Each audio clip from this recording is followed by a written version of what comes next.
शैव पीठ आम जो शैव पीठ मान को जाऊे जाचे कि आज सेहीपरी एक शैव पीठ को आम मैंने आसीचे ये शैव पीठरे जे शिवों विषय रे आम कि आलोचना रखा जे सत्य सुंदर से ही तो शिव तेणु तांको वार्तारे मध्य किछि अछि जे सत्यम शिवम सुंदरम ये होउछन्ति सेई प्रभु शिव भोलानाथ जे समुद्र मंथन कथा मन पड़े मन को आसे जे गरल पान करी नीलकंठ होइथिले ये होउछन्ति सेई शिव बा भोलानाथ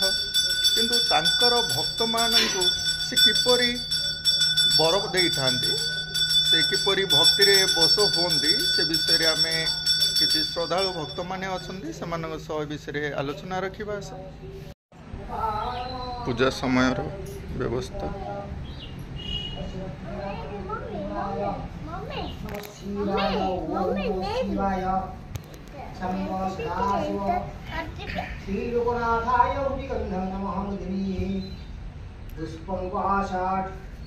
नवग्रह मध्य स्थान पाई शिवपीठ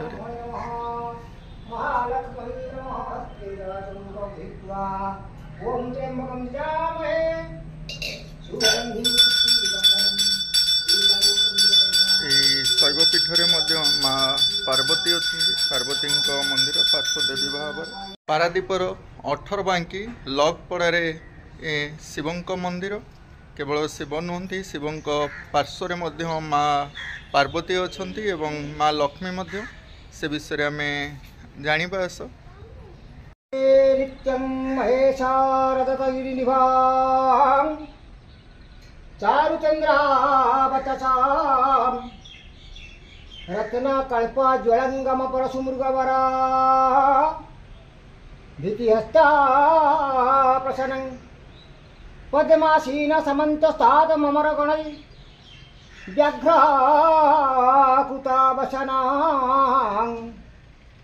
विश्वोदं विश्ववन्द्यं निखिलभयहरो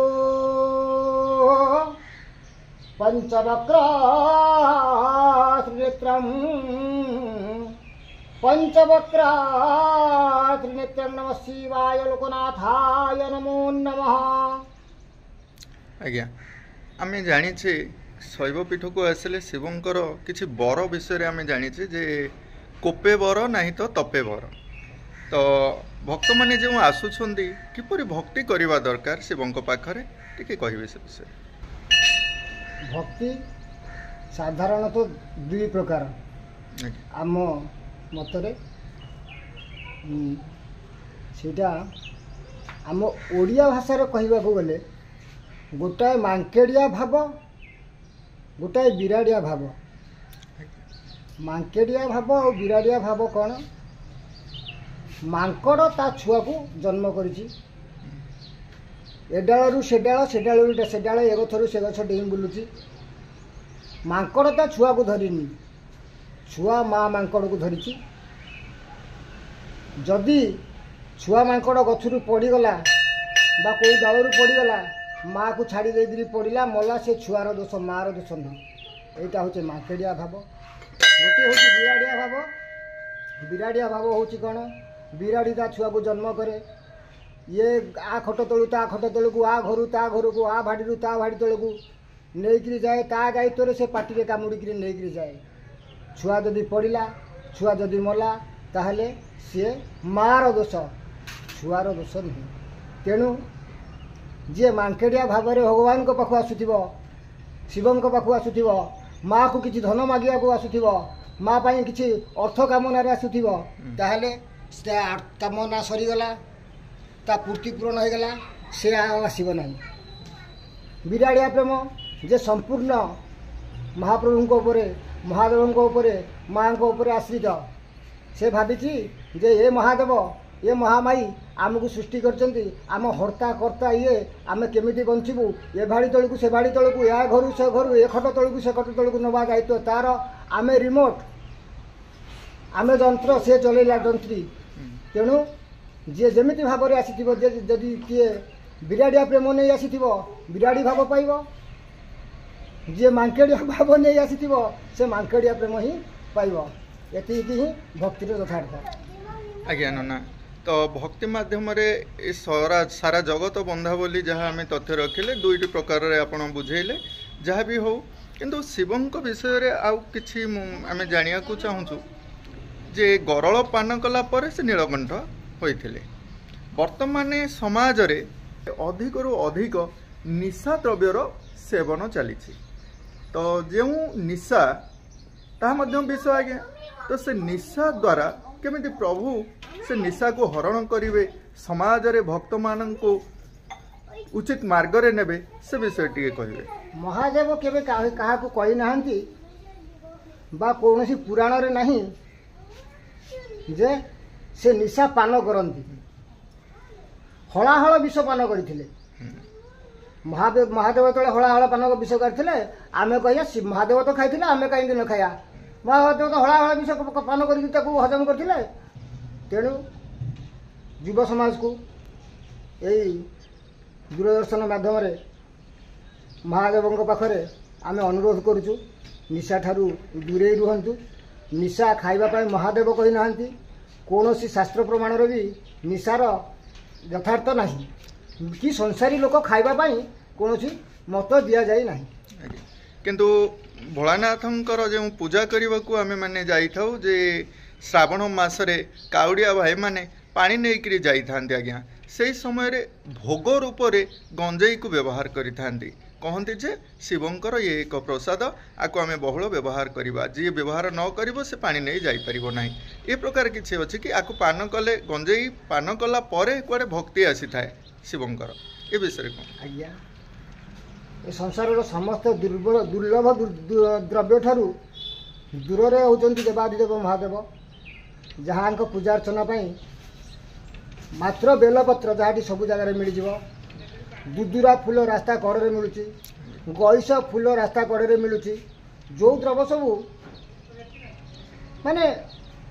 आउ गंजेई सेटा आम युवपीढ़ी मानकर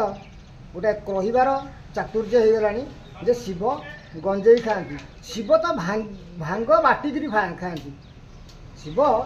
एक देहरे घर्षण माध्यम भांग बटा होकर लेप लेप करा जाए कौटी शिव गंजेई टना खाइबा आम जो काउड़िया भाई माने आम भक्त भाई मानकर माने एटा भ्रम धारणा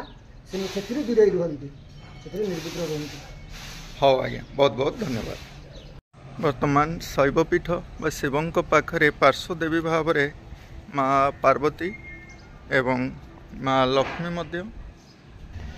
माँ पार्वती कहीं शिव रहिले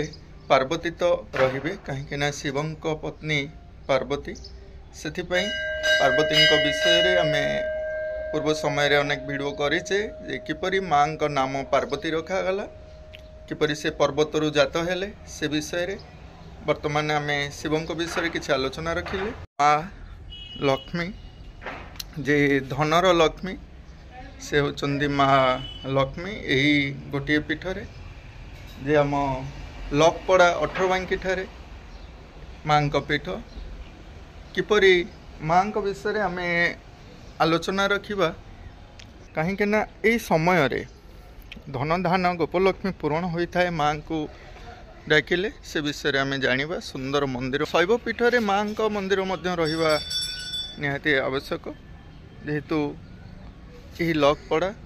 ये महानदी ये नदी टी कौन महानदी तो जे बंगोपसागर रु महानदीर उत्पत्ति ये महानदी निकटरे ए पीठ सुंदर पीठटी आसतु आम श्रद्धालु मानक सह आ किछि कथा हवा ए विषय रे बड़ दुख लगुच कहीं भक्त मानक जदि आम किछि पचारिबा चाहूँ भगवान को विषय रे भक्त माने कहवाकू चाहूना कि किछि जानी नाहंती एमती नना कहवा अनुसार दुई प्रकार भक्ति रे लोक माने आसुछंती से प्रकार रे किछि लोक माने मत रखुछंती आ किछि लोक माने मत रखुनांती तथापि भगवान को किपरि भक्ति करा जाए आमे ए जो भोलानाथंक पाखकू आसीछे तांको पाखरे मध्य अनेक भक्ति कले बा भक्ति माध्यम रे आमे भगवान को पाई परिबा बोली जो विश्वास आमर अछि से विश्वास रे आमे आसुछे किंतु भक्त माने समस्ते कहवाई चाहूना कहीं से माने कहवा अनुसार जे भक्ति देखे हवा कथा देखे हवा परी कौन वस्तु पदार्थ नुहे ताहा आम मान हृदय रे अच्छी से भक्ति माध्यम आम भगवान को पाई था। तो जहाँ भी हो से श्रद्धालु भक्त मान सह आ किसी आलोचना रखा आसतु। आम शैव पीठ को आसीचे आमर यही लकपड़े 18 ठारे ये जो शैव पीठटी करा जाइए पीठ द्वारा आमर कौन सब उपकार होची बा वर्तमान समय पाई एक प्रस्तावटी रखिली शिवं को आम कौन से प्रकार भक्ति करूँ ना किपरि भक्तिर मार्ग अच्छे से विषय टे कह लकपड़ा दीर्घ दिन ये मंदिर शिव मंदिर कि माँ पार्वती मंदिर माँ लक्ष्मी मंदिर कौन मंदिर ये नाला आम ये रोड पास करी रेलवे कॉलोनी की आमर बस्ती बासिंदा मान जाते तेणु एठिकार बर्तमान बस्ती बासिंदार लोक मैंने ये जो लकपड़ा थिला तार ना को परिवर्तन करी लोकनाथ नगर नाम दे लोकनाथ नागरिक परिषदर सभ्य मैंने ये मंदिर को तैयारी करिसेंते। तेणु जा हो सबुठारु खुशीर विषय ये मंदिर निर्माण हवा द्वारा जे आमर माँ भौणी मैंने आउ बर्तमान ये रास्ता पारी ही जो दुखे सेपट को जाऊे से जिनसटा तांकर माने दूर हो जाइए। आ जेहेतु ए लोकनाथ ठाकुरंकर ये महारुद्रंकर प्रतिष्ठा है महालक्ष्मींकर प्रतिष्ठा है तेणु समस्त अंतवासी वर्तमान एथिपाई बहुत खुशी एवं प्रत्येक समय माने सेमान तांकर पूजार्चना ये संपूर्ण कर बहुत खुशी अच्छा आउ जो भाई माने माने पूर्ण प्राण सहयोग कर जो परिश्रम फल ये जो पूजा अर्चना देखिक समस्ते बहुत खुशी अच्छा। तेणु जे आमर एठिकार लोक मैंने जो प्रकार जे ठाकुरंकर आशा रही जगन्नाथ मंदिर ये जगन्नाथ आसुसन जगन्नाथ मंदिर करथिले किंतु माने शिव मंदिर जो जे प्रत्येक समय आमर हिंदू धर्म रे शिवं को पाखे प्राय समस्तंकर जे सोमवार शनिवार तेणु जे यही मंदिर नथिले बेले समस्ते बहुत अंतर दुख प्रकाश करथिले जा हाउ ठाकुरंकर अपार करुणारू ये मंदिर प्रतिष्ठा हवा द्वारा आम समस्ते एठारे खुशी रे अछि। जा हो आज्ञा बहुत बहुत धन्यवाद। तथापि लोकनाथ नगर जो थिला लोकनाथ नगर नामानुसार प्रभुंकर नाम लोकनाथ रखुचंती ना शिवंकर नाम कौन लोकनाथ बोली कहउचंती? शिवंकर नाम होची लोकनाथ लोकनाथ महारुद्राय ये शिवंकर ना होची लोकनाथ ये जिनस ना देथिले हमर जने वरिष्ठ लोक थिले अम्य सामंतराय से यही ना जेहेतु देते तांकर से प्रथम ये स्थान रे प्रथम घर तांकर थिला तेणु तांकर कथा को समस्ते माने चिंता करी जेहेतु बड़ भाई हिसाब से समस्ते मानि आसुले से लोकनाथ महारुद्रा नाम ये तेणु तादे आउ कहारी किसी समस्ते बर्तमान खुशी रे अछंती से लोकनाथ नगर ना भी से लोकनाथ ठाकुर आम पुरी की जगन्नाथ धाम को गले आज्ञा लोकनाथ शिव रूप से पूजा पाउछंती किंतु एइटू अनति दूर रे पारादीप गड़ गले आज्ञा लोकनाथ विष्णु रूप से पूजा पाउछन कई कई विष्णु मध्य कहउछंती नहीं पारादीप गड़र जो लोकनाथ से माने जेमती कि चलंती ठाकुर बिली समस्तंकर जे से क्षेत्र को गले समस्तंकर जो भय जे समस्ते पूरा प्रत्येक जिनस को भूली ठाकुर को ये करती कारण ठाकुर दीर्घ दिनर से लोक मन भितर भय अच्छी आम से गले कौन मिछ कहवा ना तेणु से होती आमर विष्णुंकर ये तेणु ये होती शिव तेणु ये हूँ लोकनाथ महारुद्रा प्रतिष्ठा होती। बहुत बहुत धन्यवाद। मानक किसी कथा हेले विषय जानिले जे शैव पीठ को आसिले आम माने जो महारुद्र अभिषेक सब करि थाउ पूजा पर्व थाए प्रभु निकट से विषय आम जानिले किंतु धर्मीय भावना जहाँ सबू थाए एक धर्म मनरे नहीं कि आसी थांती कहीं ना जगन्नाथ रहिले शिव रहिले तेणु यह लोकनाथ नगर नाम नामित कराई। यही लोकनाथ नगर अनुसार प्रभु शिवंकर नाम लोकनाथ मध्य रखा जाइए जहाँ अति सुंदर वार्ता आमर बंधु रखिले। आसतु आज वीडियोटी को ये शेष करवा। बहुत बहुत धन्यवाद।